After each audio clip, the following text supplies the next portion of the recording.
वज़ीर आला सिंध की तकरीब हल्फ बरदारी आज शाम होगी। मुराद अली शाह 25वें वज़ीर आला सिंध की हैसियत से हल्फ उठाएंगे। हल्फ बरदारी की तकरीब गवर्नर हाउस में होगी। तकरीब में अरकान असम्बली, सरकारी अफसरान और सिफारतकार शरीक होंगे। तकरीब की कार्रवाई चीफ सेक्रेटरी सिंध चलाएंगे। हल्फ बरदारी के बाद आज ही मुराद अली शाह वज़ीर आला हाउस पहुंचेंगे। आज ही सिंध काबीना के पहले मरहले के हल्फ का इम्कान है।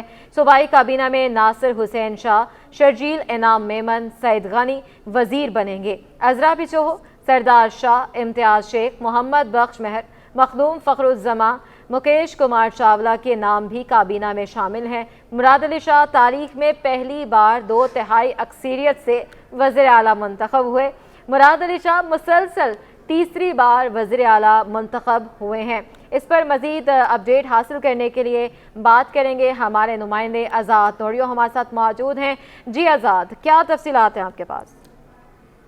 जी बिल्कुल, सिंध के 25वें वज़ीर के तौर पर आज सैयद मुराद अली शाह बाज़ाब्ता तौर पर अपने ओहदे का हलफ लेंगे। इस हवाले से हलफ बरदारी तकरीब गवर्नर हाउस कराची में शाम 6 बजे होगी, जिसमें गवर्नर सिंध कामरान खान किशोरी सैयद मुराद अली शाह से बतौर वज़ीर के ओहदे का हलफ लेंगे। इस हलफ बरदारी तकरीब में तमाम सिंध असम्बली के मेम्बरान को भी मंजूर किया गया है। इसके अलावा मुख्तलिफ ममालिक के सफ़ीर जो है कौंसल जनरल, उनको भी इनमें शिरकत के लिए मदऊ किया गया है। इसके अलावा मुख्तलिफ सियासी शख्सियात और पाकिस्तान पीपल्स पार्टी के रहनुमाओं को भी इस तकरीब में शिरकत के लिए मदऊ किया गया है। इसके अलावा सैयद मुराद अली शाह खुद ने अपने हल्के के बड़े तादाद में अफराद को भी इसकी तकरीब में शिरकत के लिए मदऊ किया है। तकरीब के हवाले से इस वक्त महकमा जनरल एडमिनिस्ट्रेशन व कोऑर्डिनेशन को और डायरेक्टोरेट प्रोटोकॉल को आगाह किया गया था। कल तक के काबीना में 7 से 10 वज़ीर के तौर पर शामिल किए जाएंगे, उनके लिए गाड़ियाँ फराहम की जाए। लेकिन इस वक्त जो है उन्होंने आगाह किया महकमा जनरल एडमिनिस्ट्रेशन व कोऑर्डिनेशन को कि मुराद अली शाह की टीम में आज किसी वज़ीर को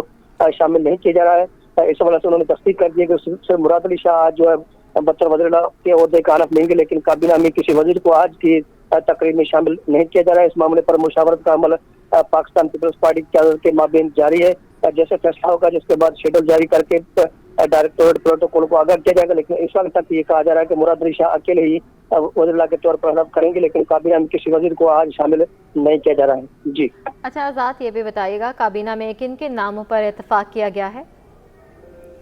जी बिल्कुल, सिंध काबीना में वज़ीर के तौर पर मुख्तलिफ नामों पर जो मामला ज़ेर गौर जरूर, लेकिन पाकिस्तान पीपल्स पार्टी की क़यादत ने किसी नाम को वाज़ेह तौर पर जाहिर नहीं किया है। इस वक्त जो नाम ज़ेर गर्दिश है इनमें से किसी पर पाकिस्तान पीपल्स पार्टी की क़यादत ने वाज़ेह तौर पर किसी का ऐलान या किसी के हवाले से जो फाइनल नहीं किया, लेकिन इस वक्त मुशावरत का अमल जारी है। आज मुराद अली शाह अपने ओहदे का हलफ लेंगे, जिसके बाद में पाकिस्तान पीपल्स पार्टी की क़यादत नामों पर अपनी मुशावरत करके बाज़ाब्ता तौर पर काबीना की मरहलेवार उनकी जो है शमूलियत के हवाले से फैसला करेगी। लेकिन इस वक्त तक जो है मुराद अली शाह के लिए बतौर वज़ीर का ओहदे का हलफ लेंगे, लेकिन आज के दिन किसी वज़ीर को काबीना में शामिल नहीं किया जा रहा है। जी ठीक है, आज़ाद नोरियो हमारे साथ मौजूद थे, तमाम तर तफसीलात से हमें आगाह कर रहे थे। आगे बढ़ते हैं। सिंध में 25वें वज़ीर आला सिंध के मुंतखब होने के बाद निगरां काबीना के वज़रा और मशीर ने सरकार की जानिब से अलॉट करदा दफातर खाली कर दिए। निगरां वज़रा जाते जाते सरकारी ग्रोसरी का सामान भी ले गए। मज़ीद जानते हैं आज़ाद नोरियो की रिपोर्ट में। सिंध सरकार के बोरी बिस्तर गोल हो गए, वज़रा और मुशीर ने दफातर खाली कर दी। न्यू सिंध सेक्रेटेरिएट के 7वें फ्लोर पर निगरान वज़ीर आबपाशी ऐश्वर्य लाल, 6ठे फ्लोर पर वज़ीर सेहत डॉक्टर साद नियाज और 4थे फ्लोर पर मुशीर आलिया इमाम ने दफातर खाली कर दिए। सेक्रेटेरिएट के 3रे फ्लोर पर निगरान वज़ीर दाखिला ब्रिगेडियर हारिस नवाज, 2रे फ्लोर पर वज़ीर बल्दियात मोहम्मद मुबीन जमानी भी दफ्तर खाली कर गए। खजाना सेक्रेटेरिएट के पहले फ्लोर से वज़ीर रेवेन्यू और industry Yunus Dhaga, old KDA building number 1 के ग्राउंड फ्लोर पर वज़ीर मादनियात खुदा बख्श मरी भी दफ्तर छोड़ गए। आर्काइव कल्चर कॉम्प्लेक्स से 3 वज़रा जुनैद शाह, अहमद शाह और अरशद वली ने दफातर खाली कर दिए। पुरानी सिंध असम्बली के 1st फ्लोर पर वज़ीर कानून उमर सुमरो भी सरकारी दफ्तर छोड़ गए। निगरान वज़रा के स्टाफ ने जाते जाते ग्रोसरी भी ना छोड़ा, सब साथ ले गए। आज़ाद नोरियो, कराची। गवर्नर हाउस में स्टाफ कॉलोनी के लिए नए फ्लैट्स की तामीर का संगे बुनियाद रखने की तकरीब मुनक्कद की गई है, जहां पर गवर्नर सिंध ने स्टाफ के लिए फ्लैट्स का संगे बुनियाद रख दिया है। बराह रास्त लिए चलते हैं। इस बार अगर अल्लाह ताला ने मौका दिया, वैसे तो हम करेंगे ही, लेकिन अगर गवर्नर हाउस में मौका दिया तो 10 लाख लोगों को, 1 मिलियन लोगों के लिए इस गवर्नर हाउस में इफ्तार डिनर का एहतमाम किया जाएगा। तो अल्लाह ताला करने वाली ज़ात है। आपका सवाल का जवाब मैं यही दे सकता हूँ गवर्नर साहब ये बताइएगा 5 दिन आप लोग इस्लामाबाद में रहे, नून लीग से 2 मुलाकातें हुई, बातें चल क्या रही है, डेडलॉक है किस मसले पर? आज आपने अभी ये कहा है कि अगर मैं हुआ तो मामला यहाँ तक पहुँच गए हैं कि आपको भी नहीं पता कि आप आगे होंगे। देखिए, आप सबके सामने हैं, हर सियासी जमात अपने अपने मज़ाकरात में ज़्यादा से ज़्यादा लेना चाहती है अपना हिस्सा इक़्तिदार में, और सभी की ख्वाहिश है कि उन्हें वो ओहदे मिलें। कुछ आइनी ओहदों के पीछे हैं, कुछ वजारतों के पीछे हैं, लेकिन मैं आपको बड़ा क्लियर बता रहा हूँ कि हमारी तो सिर्फ ये ख्वाहिश है कि लोगों के काम हों। ओहदों की बात नहीं है, ओहदों पे बैठने वालों की बात नहीं है। बात यह है कि अगर कोई शख्स काम कर रहा है उसको सराहा जाए, और कोई अगर किसी मनसब पर आना चाहता है तो वो फिर इन सारे कामों को कंटिन्यू करे, चाहे वो इस गवर्नर हाउस के हों या मुल्क की मईशत चलाने के हों। साहब, क्या पैरामीटर्स आपने सेट किए हैं 16 माह में? आपकी जो खिदमत है वो किसी से ढकी छुपी नहीं है। खुदा न खास्ता कोई नया गवर्नर आ रहा है तो इन बच्चों का मुस्तकबिल आप कैसे देख रहे हैं? और दूसरा सवाल मेरा ये है कि क्या MQM में भी यही बातें चल रही हैं कि गवर्नर चेंज होना है? देखिए, मुझे बड़ा क्लियरली राब्ता कमेटी का फ़ैसला जो कि 2/3 पे मबनी था, उन्होंने बड़ा क्लियरली, क्योंकि मैं ज़ाहिर है MQM का नॉमिनी गवर्नर हूँ, राब्ता कमेटी और उसके तमाम लीडरान ने मुत्तफ़िक़ा तौर पर ये कहा है कि हम गवर्नर सिंध MQM का होगा, और MQM का ही गवर्नर अभी मौजूद है, वही कंटिन्यू करेगा। मैं इस पर राब्ता कमेटी का और उसके तमाम लीडरान का शुक्रिया भी अदा करता हूँ। असल बात सिर्फ वही है कि अगर आज ये बात की जा रही है तो उसके पीछे ये मेरिट है कि जो 1 साल में और 1.25 साल में हमने किया है, लेकिन मैं यकीन से कह सकता हूँ कि मेरी कोई ज़ाती ख्वाहिश नहीं है। अल्लाह ताला के ऊपर मैं ये सब छोड़ रहा हूँ कि अल्लाह ताला देख रहा है कि हमने किस नेक नियति से इस मनसब का हक़ अदा करने की कोशिश की है, और आगे भी जो भी आएगा या मैं रहूँ, मकसद तो यही है कि जो यहाँ काम और इनिशिएटिव चल रहे हैं उसको कंटिन्यू करना है। सर, आप रहेंगे? आपसे ही MQM से कोई राब्ता किया है कि सदर जरदारी साहब को ब्रॉडकास्ट करें? देखिए, पीपल्स पार्टी वालों ने राब्ता किया था, और पहले तो उन्होंने इस बात के लिए भी राब्ता किया था कि जो CM का कल इलेक्शन हुआ है उसमें भी वो चाहते थे कि अगर MQM बात करने के लिए तैयार हो तो हम बैठकर उसमें भी मुराद अली शाह साहब को अनअपोज चीफ मिनिस्टर करवा लें। ये पैगाम मैंने, क्योंकि बहुत लेट मिला मुझे, रात 1:30-2 बज रहे थे, तो मेरी खालिद मकबूल भाई से बात नहीं हो सकी, जिस वजह से शायद दूसरे दिन फिर MQM का भी नॉमिनी वहाँ मौजूद था। प्रेसिडेंट के इलेक्शन के लिए अभी तक मुझे नहीं पता अगर MQM के कन्वीनियर खालिद मकबूल सिद्दीकी साहब से कोई राब्ता हुआ हो, लेकिन मुझसे नहीं हुआ। अच्छा सर, ये बताइए कि आपने इसी गवर्नर हाउस में कहा था कि आप सिस्टम को चलने नहीं देंगे, माफ़ी के साथ सिस्टम तो आ गया। अगर हकीकत पूछे तो शायद सिस्टम मुझे नहीं चलने दे रहा है। अच्छा सर, लेकिन आपने तो कहा था ना कि आप गवर्नर सिंध कामरान खान टसोरी मीडिया से गुफ्तगू कर रहे थे। सिंध हाईकोर्ट ने chairman water and sewerage corporation समेत दीगर को नोटिस जारी कर दिए। हब डैम से कराची को पानी की फरहमी करने वाले पाइपलाइन से निजी फैक्ट्रियों को पानी फराहम किया जा रहा था। नोटिस के नकूल सिटी 21 ने हासिल कर लिए। मज़ीद तफसीलात जानते हैं। अपने नाज़रीन को अपडेट करें। सिंध हाईकोर्ट में chairman water and sewerage corporation समेत दीगर को नोटिस जारी कर दिए गए। हब डैम से कराची को पानी की फराहमी करने वाली पाइपलाइन से निजी फैक्ट्रियों को पानी फराहम किया जा रहा था। नोटिस के नकूल सिटी 21 ने हासिल कर लिए हैं। अपडेट आपको कर रहे हैं। सिंध हाईकोर्ट ने chairman water and sewerage corporation समेत दीगर को नोटिस जारी कर दिए हैं। हब डैम से कराची को पानी की फराहमी करने वाली पाइपलाइन से निजी फैक्ट्रियों को पानी फराहम किया जा रहा था, जिसके खिलाफ अब नोटिस जारी किए गए हैं और नोटिस के नकूल सिटी 21 ने हासिल कर लिए हैं। इस पर मजीद अपडेट हासिल करेंगे। मुमताज़ जमाली हमारे साथ मौजूद हैं। मुमताज़, अपडेट कीजिए। बिल्कुल, देखें जी, हब कैनाल से जो पानी फराहम होता है कराची को, वहाँ से फैक्ट्रियों को गैर कानूनी तौर पर कनेक्शन देने का ये मामला है। शहरी की दरख्वास्त पर अदालत ने वाटर एंड सीवरेज कॉर्पोरेशन समेत दीगर फरीकन को नोटिस जारी कर दिए और नोटिस के नकुल भी हमने हासिल कर लिए हैं। फरीकन में चीफ सेक्रेटरी लोकल गवर्नमेंट और chairman water and sewerage board शामिल है और 5 मार्च तक समाअत मुलतवी कर दी गई है। दरख्वास्तदार के वकील जाहिद नारेजो का कहना है कि वाटर एंड सीवरेज कॉर्पोरेशन ने गैर कानूनी तौर पर कनेक्शन फैक्ट्री को दिए हैं। दरख्वास्तदार अंजलि तेलरेजा का कहना है कि शहर में पहले ही पानी की किल्लत है, लिहाजा 6 फैक्ट्रियों और 27 साइट में गैर कानूनी कनेक्शन दिए गए, जिससे कराची में पानी की किल्लत मजीद पैदा हो सकती है। जी ठीक है, बहुत शुक्रिया अपडेट करने के लिए।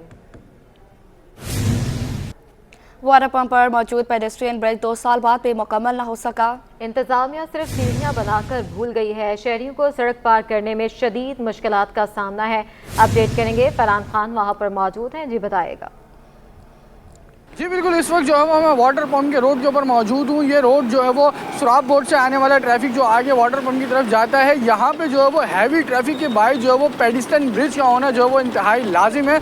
लेकिन इस वक्त अगर मेरे कैमरामैन आगा आपको दिखाएं तो यहाँ पर रूट के ऊपर जो है वो एक पेडिस्टन ब्रिज जो है वो बनाने का जो है वो बुनियाद तो रखी गई थी, लेकिन 2 साल गुजर जाने के बाद जो है वो इंतज़ामिया की नज़रों से ओझल ये ब्रिज जो है वो ताहाल अब तक जो है वो बनाया नहीं गया है, जिसके ऊपर सिर्फ सीढ़ियों की बुनियाद तो रखी गई, लेकिन फ्लोर का काम जो है वो अब तक मुकम्मल नहीं किया गया है। सड़क को अबूर करने के लिए बनाए जाने वाले पेडिस्टन ब्रिज की जो है वो पाए तकमील पर नहीं पहुंचा है। इस वक्त जो है वो हमारे साथ एक शहरी भी मौजूद है, इनसे भी जानते हैं। सर मुझे बताइएगा, हैवी ट्रैफिक का गुजर है यहाँ से, कितना ज़रूरी है पेडिस्टन ब्रिज इस मुकाम के ऊपर? यहाँ पे इस वजह से ज़रूरी है क्योंकि यहाँ पे दोनों तरफ से जो है कोई भी जो है यहाँ पे स्कूल के बच्चे वगैरह भी जो है यहाँ से रोड पार करते हैं, वो अपनी ज़िंदगी का एक रिस्क लेके रोड पार कर रहे होते हैं। बाकी यहाँ पे हॉस्पिटल भी करीब है, इसके बावजूद भी यहाँ पे सिर्फ बुनियादें बना के छोड़ दिया गया है और हैवी ट्रैफिक की वजह से लोगों को रोड पार करना बड़ा मुश्किल हो गया है और इसलिए जो है इसका बनाना बहुत ज़्यादा ज़रूरी है क्योंकि यहाँ से सोराबकोट का जो है पूरा ट्रैफिक और बाकी जो है अंदरूनी शहर से बाकी आपके हैदराबाद की बसें जो स्पीड से जाती हैं उसकी वजह से रोड पार करना बड़ा मुश्किल हो गया है। रोड पार करना बड़ा मुश्किल हो रहा है। सर मुझे ये भी बताइएगा कि बुनियाद तो रखी गई, जैसे आपने कहा बुनियाद रखने के बाद छोड़ दिया, हुकूमत से क्या मुतालबा करते हैं, इसको कब तक बना लिया जाए? इसको जल्द से जल्द बना ली जाए क्योंकि इसको बनाने में कोई इतना बड़ा मेरे ख्याल से टाइम नहीं लगता। मसला सारा ये होता है कि उनकी जो है तवज्जो चाहिए, जब तवज्जो देंगे तो चीज़ें जो है सारी जो है हल होंगे, वरना इसी तरह ये बन के सिर्फ खड़ा रहेगा और इसको जंग लगता रहेगा। जी बिल्कुल, इसी तरीके से जो वो बुनियाद यहाँ पे खड़े खड़े जो वो जंग आलूद होती रहेगी। हुकूमत से यही मुतालबा करते हैं कि अपनी नज़र सानी करें। इस पेडिस्टन ब्रिज की जो है वो इंतहाई सख्त ज़रूरत है। इस वक्त वाटर पंप सड़क के ऊपर रोड की हैवी ट्रैफिक की आवाज़ जो है वो यहाँ पे शहरियों को रोड पार करना जो है वो बड़ा ही मुश्किल होता है। जी करीमाबाद अंडरपास का काम सुस्त रवे का शिकार हो गया, सूरत हाल से ताजर परेशान हैं। अयाज राना की रिपोर्ट। करीमाबाद अंडरपास की सुस्त रफ्तारी से तामीर, ताजर बिरादरी, धूल मिट्टी और अहम शाहराह की बंदिश से नाला। 7 माह से जारी अंडरपास की खुदाई का काम मुकम्मल न होने पर ताजर फट पड़े। दुकानदार मोहम्मद इदरीस ने शिकवा किया कि जिस रफ्तार से काम चल रहा है लगता नहीं 2 साल में प्रोजेक्ट मुकम्मल हो। कारोबार शदीद मुतासिर हो रहा है। ठेकेदारी यहाँ के ऐसे बिल्कुल सुस्त काम हो रहा है। सारे दुकानदार अभी देखें, अभी सुबह से लेके शाम तक सिर्फ सफाइयाँ करते हैं दुकानदार, यानी इसमें कारोबार हम जैसे कहते हैं कारोबार हमारा हो रहा है, वो कारोबार नहीं हो रहा। मट्टी धूल ये चीज़ें हैं। अभी देखें कारोबार इतना बिल्कुल समझे ठप हो चुका। कई दुकानदारों का कहना था कि अंडरपास बनने की वजह से पार्किंग खत्म हो गई, बाजार में खवातीन ने आना छोड़ दिया, अब लोग दूसरे बाजारों का रुख कर रहे हैं। सर परेशानी तो बहुत है, यहाँ पे खवातीन आती हैं, खवातीन को गाड़ी पार्किंग की जगह नहीं मिलती। यहाँ की इंतज़ामिया माफिया बैठी हुई है, वो पार्किंग के पैसे, नो पार्किंग के पैसे भी वो लोग अलाउ करते हैं कि पार्किंग बदमाशी करते हैं, गाड़ियाँ उठा लेते हैं, ठीक है ना। यानी कि बहुत से कस्टमर हमारे क्लाइंट जो है वो कटे। इन्होंने दिया था तकरीबन साल तक का टाइम दिया हुआ है, अभी मेरे ख्याल में 6 महीने में देखे आपके सामने सिर्फ वो खुदाई हो रही है और कुछ भी नहीं हो रहा है। तो अब जो आगे रमजान है और ईद का सीजन, बस अल्लाह के हैंड ओवर है, तो हमारे को तो कुछ रिस्पांस नजर नहीं आ रहा। ताजिरों ने नई हुकूमत से अपील की है कि अंडरपास को जल्द मुकम्मल किया जाए। कैमरामैन अजलान शीपा के साथ अयाज राना, सिटी 21। सियासी और माशी अदम इस्तेहकाम से ताजर बरादरी परेशान हो गई है। ऑल सिटी ताजर इत्तेहाद के सदर शर्जील गोपलानी कहते हैं बिजली गैस महंगी होती जा रही है, कारोबार करना मुश्किल हो जाएगा। मजीद हम जानते हैं नुमाइंदा बस्ती में इफ्तिखार से। जी बिल्कुल, मुल्क में सियासी और माशी अदम इस्तेकाम ने जहाँ ताजिरों को परेशान किए रखा है, तो वहीं हम देख रहे हैं कि बिजली की कीमतों में इजाफे की वजह से भी जो है वो ताजिर बिरादरी शदीद मुश्किलात से दुचार है। बिल्कुल अगर हम बात करें लकड़ी या फिर टिम्बर के कारोबार के हवाले से, तो टिम्बर और लकड़ी के ताजिर भी जो है वो शदीद परेशानी से दुचार है। मैं इस वक्त ओल्ड सिटी एरिया में टिम्बर मार्केट में मौजूद हूँ। यहाँ पर हमारे साथ मौजूद है शर्जील गोपलानी, जो कि सदर है ओल्ड सिटी ताजिर इत्तेहाद के। ये बताएगा कि जो बिजली की कीमतें हैं और बिलखुसूस महंगाई की शरह है, गैस की कीमतें हैं, इसकी वजह से कारोबार कितना मुतासर है, और जो इस वक्त मुल्क में अदम इस्तेकाम देखने में आ रहा है, सियासी अदम इस्तेकाम और माशी अदम इस्तेकाम, उसकी वजह से भी कारोबार कितना मुतासर है आपका? ये कारोबार तो इस वक्त बिल्कुल खत्म हो चुका है। और टिम्बर तो वो फील्ड है ना कि जब अगर आपका बिजनेस जब चलेगा जब आप कंस्ट्रक्शन चल रही है। इस वक्त आपको पता है गवर्नमेंट के सारे प्रोजेक्ट बंद हुए हुए हैं। इसके अलावा आपका जो माशी बुरान की वजह से आपके जो कंस्ट्रक्शन का सारा कारोबार जो है वो बिल्कुल ठप हुआ हुआ है। तो इस वक्त तो बिल्कुल कारोबार नहीं है। और इसके अलावा जो है अगर आप बिजली की कीमतें देखेंगे 7 रुपये जिस तरीके से अभी रातों रात बढ़ाए हैं, तो 62-65 रुपये पर यूनिट बिजली का रेट हो गया है। अब तो ऐसा लगता नहीं है कि पाकिस्तान का माशी पहिया चल पाएगा। और हम तो इस वक्त ज़्यादा परेशान ये हैं कि आगे फ्यूचर भी अब हमें डार्क नज़र आ रहा है। ये बताएं कि हल क्या है इसका और किस तरीके से माशी तरक्की जो है उसमें तेजी आ सकती है? मुझे लग रहा है कि माइग्रेशन हल है। हम तो अब ये देख रहे हैं कि शायद अफगानिस्तान हमें वहाँ पे इंडस्ट्री लगाना सस्ता पड़ेगा। तो अब यहाँ पे सर्वाइवनेस जो है बहुत मुश्किल है। उसका हल सिर्फ ये है कि या तो आप एनर्जी सेक्टर में जो है कम से कम एनर्जी की प्राइसेस कम करें, तो फिर जाके कहीं आपको जो है माशी पहिया चलाने में आसानी हो सकती है। मगर जो नर कम हो गए बिजली और गैस के, इस पर लगता नहीं है कि आपकी इंडस्ट्री चल पाएगी। जी बिल्कुल, ये थे शर्जील गोपलानी, जिनका कहना है कि इस वक्त सूरत ये है कि शदीद मुश्किलात से दुचार होना पड़ रहा है। हम अगर बिजली की कीमतें या फिर महंगाई की शरह पर काबू नहीं पाया जाता है, तो फिर ताजिर बिरादरी पड़ोसी ममालिक में कारोबार करने पर ताजिर बिरादरी पड़ोसी ममालिक में जो है वो अपना कारोबार जो है वो शिफ्ट करने पर मजबूर हो जाए। लेकिन ज़रूरत इस अमर की है कि पाकिस्तान में माशी तरक्की के लिए जो है वो बिजली की कीमतों में और महंगाई की शरह में जो है वो कमी लाई जाए। जी, इंटरमीडिएट के नताइज में रद्द-ओ-बदल और बेज़ाब्तियों का मामला। सिंध हाई कोर्ट में साबिक चेयरमैन इंटर बोर्ड सईदुद्दीन और दीगर की मुकदमा कालअदम करार देने की दरख्वास्त पर समाअत हुई। मजीद क्या तफसीलात हैं, मुमताज़ जमाली बताएंगे। देखिए जी, आज सिंध हाई कोर्ट कराची में इंटरमीडिएट के नताइज में रद्द-ओ-बदल का मामला है और इसी केस में साबिक chairman inter matric board Saeeduddin और दीगर के खिलाफ जो मुकदमात दायर किए गए थे, उन मुकदमात को कालअदम करार देने से मुतल्लिक आज दरख्वास्त पर सिंध हाई कोर्ट में समाअत हुई है। दरख्वास्त गुजार का ये मौक़िफ़ है कि एंटी करप्शन को कोई अख्तियार नहीं है कि वो यूनिवर्सिटी एंड बोर्ड के किसी भी मुलाजिम के खिलाफ कार्रवाई करे, लिहाजा तमाम मुकदमात को जो है वो कालअदम करार दिया जाए। और साथ ही साथ उनका ये भी मौक़िफ़ है कि एंटी करप्शन को यूनिवर्सिटी एंड बोर्ड के जो मुलाजमीन पर कार्रवाई का भी अख्तियार नहीं है। जबकि उन्होंने अपनी दरख्वास्त में ये भी मौक़िफ़ अख्तियार किया है कि मुल्ज़मान ने जो है दरख्वास्तें भी हासिल कर ली हैं, जिस पर अदालत ने एंटी करप्शन से जवाब तलब करते हुए इन दरख्वास्तों की जो मज़ीद समाअत है वो 12 मार्च तक मुलतवी कर दी है। महकमा एंटी करप्शन ने इन तमाम मुल्ज़मान के खिलाफ कार्रवाई शुरू की है और मुकदमात भी दर्ज किए गए हैं, जिसमें इंटर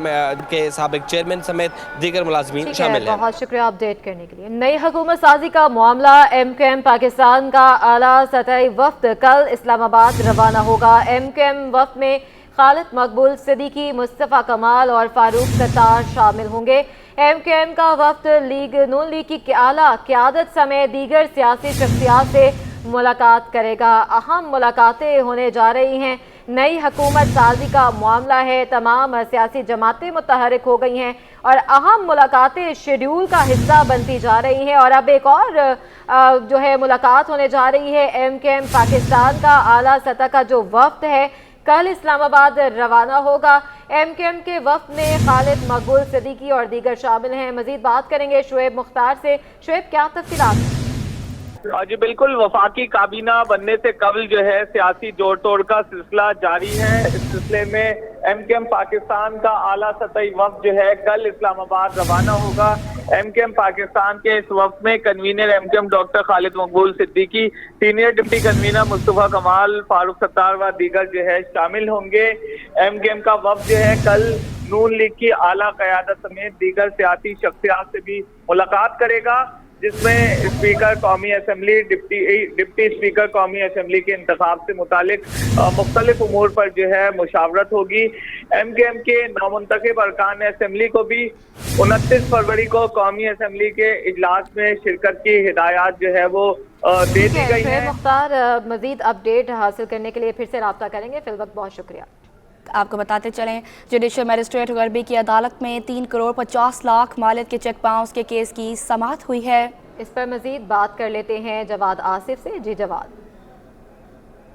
जी बिल्कुल, देखें 3 करोड़ 50 लाख रुपए मालियत के चेक बाउंस होने का केस है, जिसकी समाअत जुडिशल मजिस्ट्रेट गरबी की अदालत में हुई है। Korangi association of trade and industry के सदर जौहर अली कंधारी को अदालत में पेश किया गया। अदालत ने मुलजिम को अदालती रिमांड पर जेल भेजने का हुक्म सादिर कर दिया। मुलजिम काटी के सदर ने जो है अदालत में दरख्वास्त जमानत दायर कर दी है। अदालत ने दरख्वास्त पर समाअत के लिए 28 फरवरी की तारीख मुकर्रर कर दी है। पुलिस के मुताबिक जौहर अली कंधारी ने 3 करोड़ 50 लाख रुपए मालियत के चेक कलीम नामी ताजिर को दिए थे। चेक बाउंस हो जाने की बिना पर मुलजिम जौहर अली कंधारी के खिलाफ ख्वाजा कलीम ने मुकदमा दर्ज करवाया है। मुद्दई मुकदमा के मुताबिक आटे और चावल की फैक्ट्री में नस्बशुदा मशीनरी खरीदने के लिए 3.5 करोड़ रुपए की रकम जो है उसने अदा की थी। मुलजिम जौहर कंधारी ने मशीनरी देने के बजाय मुझे अपने अकाउंट के चेक पकड़वा दिए। मुझे ना तो मशीनरी वापस मिली और बाउंस हो गए हैं। वाक़े का मुकदमा थाना साइट ए में दर्ज किया गया है। सिंध हुकूमत ने 7 असिस्टेंट कमिश्नर्स के तकर्रुर तबादले कर दिए हैं, जिसका महकमा सर्विसेज जनरल एडमिनिस्ट्रेशन कोऑर्डिनेशन ने नोटिफिकेशन जारी कर दिया है। बात करेंगे आजाद नौरियो से। आजाद, बताइए। जी बिल्कुल, सिंध सरकार ने 7 असिस्टेंट कमिश्नर के तकर्रुर तबादले कर दिए हैं। असिस्टेंट कमिश्नर ठट्टा वकास मुल्क का तबादला करके उनको असिस्टेंट कमिश्नर गार्डन कराची तैनात कर दिया गया है, जबकि assistant commissioner garden Asma Batul को ओहदे से हटाकर उनको महकमा सर्विस जनरल एडमिनिस्ट्रेशन व कोऑर्डिनेशन में रिपोर्ट करने का हुक्म दे दिया गया है। जबकि जुनेद आलम को असिस्टेंट कमिश्नर जो है सिविल लाइन कराची तैनात किया गया है, जबकि assistant commissioner civil line Karachi Mohammad Abu Bakar का तबादला करके उनको डिप्टी सेक्रेटरी महकमा खजाना तैनात किया गया है। जबकि सेक्शन अफसर तवानाई जुल्फकार अली का तबादला करके उनको असिस्टेंट कमिश्नर गुलजार हिजरी कराची तैनात किया गया है। असिस्टेंट कमिश्नर गुलजार हिजरी कराची सनाउल्लाह कलवर को जैसे हटाकर उनको महकमा सर्विसेज जनरल एडमिनिस्ट्रेशन व कोऑर्डिनेशन में रिपोर्ट करने का हुक्म दिया गया है। आजाद नौरियो तफसीलन अपडेट करते हैं, आपका बहुत शुक्रिया।